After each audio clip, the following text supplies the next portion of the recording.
आज के दिन की सबसे विशेष बात, आज भाद्रपद शुक्ल पक्ष की उदया तिथि चतुर्दशी और दिन मंगलवार है। चतुर्दशी तिथि आज सुबह 9:39 तक की रहेगी। उसके बाद पूर्णिमा तिथि लग जाएगी, जो कि पूरा दिन पूरी रात पार करके अगली सुबह 10:52 तक रहेगी। जब पूर्णिमा 2 दिनों की होती है तो पहले दिन पूर्णिमा का व्रत किया जाता है और दूसरे दिन पूर्णिमा के दिन किए जाने वाले स्नान दान करके पुण्य कमाया जाता है। आज भाद्रपद मास की व्रत की पूर्णिमा है। भाद्रपद महीने की पूर्णिमा से 16 दिवसीय श्राद्ध प्रारंभ होते हैं। लिहाजा आज से लेकर अगले 16 दिन यानी 17 सितंबर गुरुवार के दिन आश्विन महीने की अमावस्या तक श्राद्ध रहेंगे। जिनका स्वर्गवास जिस तिथि में हुआ हो, श्राद्ध के इन 16 दिनों के दौरान उसी तिथि को उन लोगों का श्राद्ध किया जाता है। वैसे तो पूर्णिमा की उदया तिथि कल होगी, लेकिन कल पूर्णिमा सुबह 10:52 पर समाप्त हो जाएगी। श्राद्ध दोपहर में किया जाता है। चूंकि आज दोपहर के समय पूर्णिमा है, इसलिए पूर्णिमा तिथि वालों का श्राद्ध आज ही किया जाएगा, जबकि कल के दिन प्रतिपदा तिथि वालों का श्राद्ध किया जाएगा। चूंकि कल के दिन दोपहर के समय प्रतिपदा तिथि रहेगी। श्राद्ध या पिंडदान मुख्यतः 3 पीढ़ियों तक के पितरों को दिया जाता है। पितृ पक्ष में किए गए कार्यों से पूर्वजों की आत्मा को तो शांति प्राप्त होती ही है, साथ ही कर्ता को भी पितृ से मुक्ति मिलती है। हमारे धर्मशास्त्र के अनुसार मृत्यु के बाद जीवात्मा को उसके कर्मानुसार स्वर्ग या नरक में या कहीं भी स्थान मिलता है। पाप पुण्य क्षीण होने पर वह पुनः मृत्युलोक में आ जाता है। मृत्यु के पश्चात पितृयान मार्ग से पितृलोक में होती हुई चंद्रलोक में जाती है। चंद्रलोक में अमृत तत्व का सेवन कर निर्वाह करती है और ये अमृत तत्व कृष्ण पक्ष में चंद्रकलाओं के साथ क्षीण पड़ने लगता है। अतः कृष्ण पक्ष में वंशजों को आहार पहुंचाने की व्यवस्था की गई है और ये आहार श्राद्ध के माध्यम से पूर्वजों को पहुंचाया जाता है। तो ये थी आज श्राद्ध की चर्चा और अब बात करते हैं आज के दिन पड़ने वाले योग और नक्षत्र की। आज शाम 4:38 तक रवि योग और सुबह 9:39 से शाम 4:38 तक राजयोग रहेगा। इस योग में किया गया कार्य जरूर सफल होता है, वहीं राजयोग में किए गए धार्मिक कार्यों से विशेष लाभ मिलता है। साथ ही आज दोपहर बाद 4:38 तक धनिष्ठा नक्षत्र रहेगा। धनिष्ठा 23वां नक्षत्र है। इस नक्षत्र का संबंध शमी के पेड़ से बताया गया है, लिहाजा इस नक्षत्र के जातकों को आज शमी के पेड़ की उपासना करनी चाहिए। तो ये थी चर्चा रवि योग, राजयोग और धनिष्ठा नक्षत्र की। और अब बात करेंगे आज के दिन पड़ने वाले पंचक और भद्र की। आज पंचक नक्षत्र भी हैं। पंचक 5 तारीख को देर रात 2:21 तक रहेंगे। धनिष्ठा से लेकर रेवती तक के 5 नक्षत्रों को पंचक नक्षत्र कहा जाता है। पंचक नक्षत्र के दौरान लकड़ी से जुड़ा कोई भी कार्य नहीं करना चाहिए। अगर आप लकड़ी की कोई चीज खरीदना चाहते हैं तो इस दौरान न खरीदें। यहां तक कि घर बनाने के लिए लकड़ी इकट्ठी भी नहीं करनी चाहिए। इसके अलावा आज सुबह 9:39 से रात 10:16 तक भद्रा रहेगी। जिस दिन चंद्रमा कुंभ, मीन, कर्क या सिंह राशि में हो, उस दिन पृथ्वीलोक की भद्रा होती है। आज चंद्रमा कुंभ राशि में है, लिहाजा आज पृथ्वीलोक की भद्रा है। पृथ्वीलोक की भद्रा के दौरान कोई भी शुभ कार्य नहीं करना चाहिए। तो ये थी चर्चा आज के दिन पड़ने वाले पंचक और भद्रा के बारे में। और अब चर्चा पितृपक्ष के दौरान विभिन्न तिथियों पर किए जाने वाले श्राद्ध के बारे में। सबसे पहले पूर्णिमा तिथि के बारे में जान लेते हैं। देखो, श्राद्ध के बारे में आगे बढ़ने के पहले 2-3 बातें बता दूं। जब पितृ तर्पण की बात करते हैं तो देखो, जल 3 तरह से दिया जाता है। एक ऐसे आगे से, दूसरा ऐसे साइड में अंगूठे के सहारे, और तीसरा यूं। तो पितृ तर्पण अंगूठे के सहारे ऐसे किया जाता है, साइड में। ये हमेशा ध्यान रखिए, ऐसे आपने जल उठाया, साइड में दिया, ऐसे जल उठाया, साइड में दिया। हम करके बताएंगे, एक आध दिन में आपको तर्पण करके बताएंगे। तो अब तिथिवार समझते हैं कि किस तिथि में तर्पण करने से क्या लाभ होता है। सबसे पहले पूर्णिमा तिथि के बारे में देखो। पूर्णिमा तिथि का श्राद्ध तो आज ही किया जाएगा। आज उन सबका श्राद्ध किया जाएगा जिनका स्वर्गवास किसी भी महीने की पूर्णिमा को हुआ। आज पूर्णिमा के दिन श्राद्ध करने से श्राद्ध करने वाले को, उसके परिवार को अच्छी बुद्धि, पुत्र, पौत्र आदि और ऐश्वर्य की प्राप्ति होती है। प्रतिपदा तिथि का श्राद्ध 2 सितंबर को यानी कल के दिन किया जाएगा।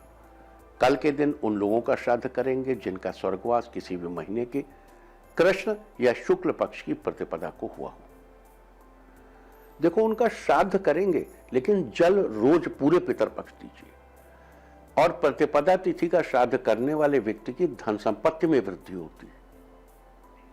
द्वितीया तिथि का श्राद्ध 4 सितंबर शुक्रवार के दिन किया जाएगा। देखिए, श्राद्ध हमेशा मध्याह्न में करते हैं और 3 तारीख को द्वितीया तिथि दोपहर के बाद 12:27 पर लग रही है और 4 सितंबर दोपहर 2:24 तक रहेगी। लिहाजा द्वितीया तिथि का श्राद्ध 4 सितंबर को किया जाएगा। द्वितीया तिथि में उन लोगों का श्राद्ध किया जाएगा जिनका स्वर्गवास किसी भी महीने के कृष्ण पक्ष या शुक्ल पक्ष की द्वितीया तिथि को हुआ हो। इस दिन श्राद्ध कर्म करने से श्राद्धकर्ता को राजा के समान सुख की प्राप्ति होती है। तृतीया तिथि का श्राद्ध 5 सितंबर को शनिवार के दिन किया जाएगा। तृतीया तिथि में उन लोगों का श्राद्ध किया जाएगा जिनका स्वर्गवास किसी भी महीने के कृष्ण या शुक्ल पक्ष की तृतीया को हुआ।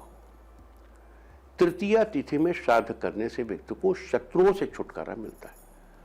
अगर मान लीजिए आपके पितृ का किसी और दिन स्वर्गवास हुआ है, तृतीया को आप श्राद्ध नहीं कर सकते। तृतीया को जल तो दे सकते हैं ना, आप सब दिन जल सकते हैं, जल दे सकते हैं। तो तृतीया तिथि में श्राद्ध करने से शत्रुओं से छुटकारा मिलता है, तो जल देने से भी शत्रुओं की हानि होती है, शत्रुओं से छूट मुक्ति मिलती है। इसको ध्यान रखिए। चतुर्थी तिथि का श्राद्ध 6 सितंबर को रविवार के दिन किया जाएगा। चतुर्थी तिथि में उन लोगों का श्राद्ध किया जाएगा जिनका स्वर्गवास किसी भी महीने के कृष्ण या शुक्ल पक्ष की चतुर्थी को हुआ हो। इस दिन श्राद्ध करने से व्यक्ति को शत्रुओं से होने वाले अहित का पहले से ही ज्ञान हो जाता है। पंचमी तिथि का श्राद्ध 7 सितंबर सोमवार के दिन किया जाएगा। पंचमी तिथि को उनका श्राद्ध किया जाएगा जिनका स्वर्गवास किसी भी महीने के कृष्ण या शुक्ल पक्ष की पंचमी को हुआ हो। साथ ही जिनका देहांत अविवाहित अवस्था में हो गया हो, उनका श्राद्ध भी इसी दिन किया जाएगा। इस दिन श्राद्ध कर्म करने वाले कर्ता को उत्तम लक्ष्मी की प्राप्ति होती है। इस बार भरणी श्राद्ध भी पंचमी श्राद्ध के साथ ही मनाया जाएगा। वैसे तो महाभरणी श्राद्ध तृतीया तिथि को भरणी नक्षत्र में मनाया जाता है, लेकिन इस बार भरणी नक्षत्र 7 तारीख को भोर 5:24 से शुरू होकर अगले दिन सुबह 8:26 तक रहेगा। लिहाजा भरणी श्राद्ध 7 सितंबर को ही मनाया जाएगा। इस दिन किए गए श्राद्ध से व्यक्ति की सुख समृद्धि में वृद्धि होती है। षष्ठी तिथि का श्राद्ध 8 सितंबर मंगलवार के दिन किया जाएगा। जिनका स्वर्गवास किसी भी महीने के कृष्ण या शुक्ल पक्ष की षष्ठी तिथि को हुआ हो, उनका श्राद्ध षष्ठी तिथि को किया जाएगा। इस दिन श्राद्ध करने वाला व्यक्ति सब जगह सम्मान पाने का हकदार होता है। सप्तमी तिथि का श्राद्ध 9 सितंबर बुधवार के दिन किया जाएगा। सप्तमी तिथि को उन लोगों को श्राद्ध किया जाएगा जिनका स्वर्गवास किसी भी महीने के कृष्ण या शुक्ल पक्ष की सप्तमी को हुआ। इस दिन श्राद्ध करने वाले व्यक्ति को महान यज्ञों के बराबर पुण्य फल प्राप्त होता है। अष्टमी तिथि का श्राद्ध 10 सितंबर गुरुवार के दिन किया जाएगा। अष्टमी तिथि को उन लोगों का श्राद्ध किया जाएगा जिनका स्वर्गवास किसी भी महीने के कृष्ण या शुक्ल पक्ष की अष्टमी को हुआ हो।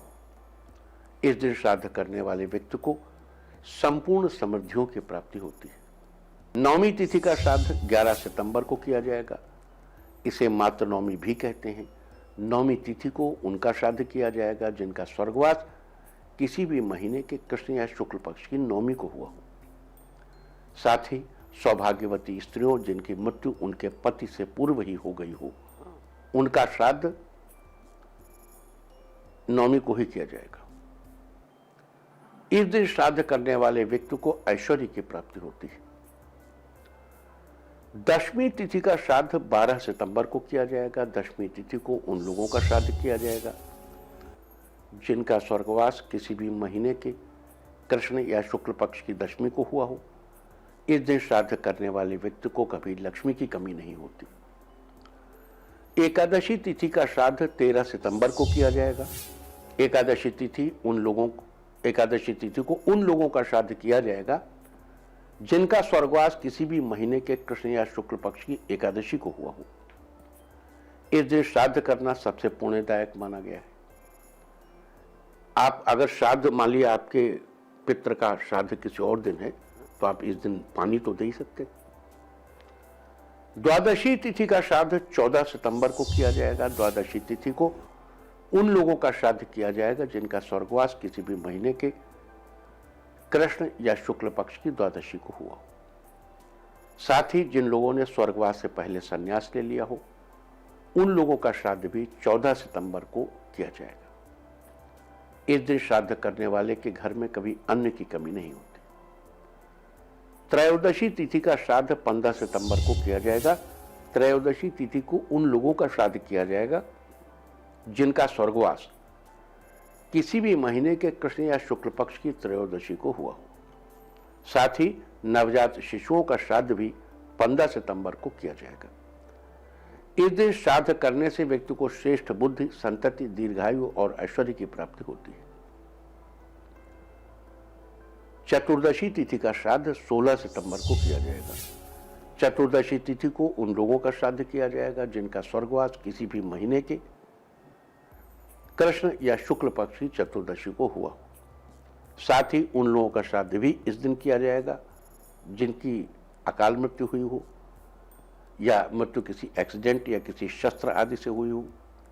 इस दिन श्राद्ध करने से व्यक्ति को किसी भी अज्ञात भय का खतरा कम हो जाता है। और अब बात करेंगे अमावस्या तिथि वाले लोगों के श्राद्ध की। अमावस्या तिथि का श्राद्ध 17 सितंबर को किया जाएगा। इस दिन उन लोगों का श्राद्ध किया जाएगा जिनका स्वर्गवास किसी भी महीने की अमावस्या को हुआ हो। साथ ही मातामह यानी नाना का श्राद्ध भी इसी दिन किया जाएगा। इसमें दौहित्र यानी बेटी का बेटा यह श्राद्ध कर सकता है। भले ही उसके नाना के पुत्र जीवित हों, लेकिन वो भी ये श्राद्ध करके उनका आशीर्वाद पा सकता है। बस श्राद्ध करने वाले के खुद के माता पिता जीवित होने चाहिए। इस श्राद्ध को करने वाला व्यक्ति अत्यंत सुख को पाता है। इसके अलावा जुड़वाओं का श्राद्ध 3 कन्याओं के बाद पैदा हुए पुत्र या 3 पुत्रों के बाद पैदा हुई कन्या का श्राद्ध भी इसी दिन किया जाएगा। इसके साथ ही पितृ विसर्जन, सर्वपैत्री और अज्ञात तिथि वालों का श्राद्ध, यानी जिनके स्वर्गवास की तिथि ज्ञात न हो, उन लोगों का श्राद्ध भी इसी दिन किया जाएगा।